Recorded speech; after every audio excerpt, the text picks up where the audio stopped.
d'Olivier Faure à Alexis Corbière, en passant par Anne Hidalgo ou Fabien Roussel.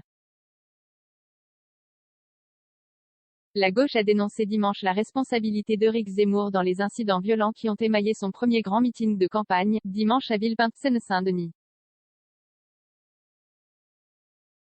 Zemmour a donné une légitimité à cette violence qui ne se contient plus, a accusé le premier secrétaire du PS Olivier Faure sur Twitter. Des violences, qui n'ont pas leur place dans notre République, frapper des militants pacifistes qui portent un message de refus du racisme et qui se font casser la gueule pour cette seule raison. Quelqu'un a encore un doute sur la motivation des militants de Villepinte, a-t-il ajouté.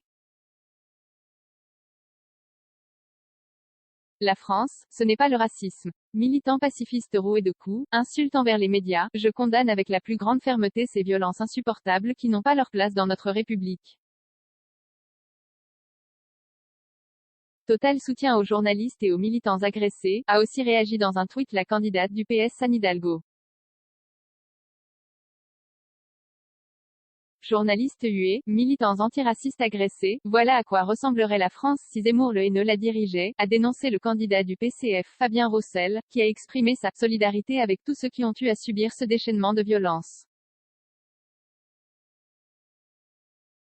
Quand vous dites « non au racisme », les Zemmouriens vous frappent, l'agression violente contre ces militants antiracistes est choquante et scandaleuse. Ainsi, quand vous dites « non au racisme », les Zemmouriens vous frappent. Très révélateur, s'est indigné Alexis Corbière, le porte-parole de Jean-Luc Mélenchon. Avant que le meeting ne démarre, une équipe de l'émission Quotidien a été huée par le public au cri de « Et tout le monde déteste plus Quotidien plus », avant d'être mise brièvement à l'abri, a constaté l'AFP.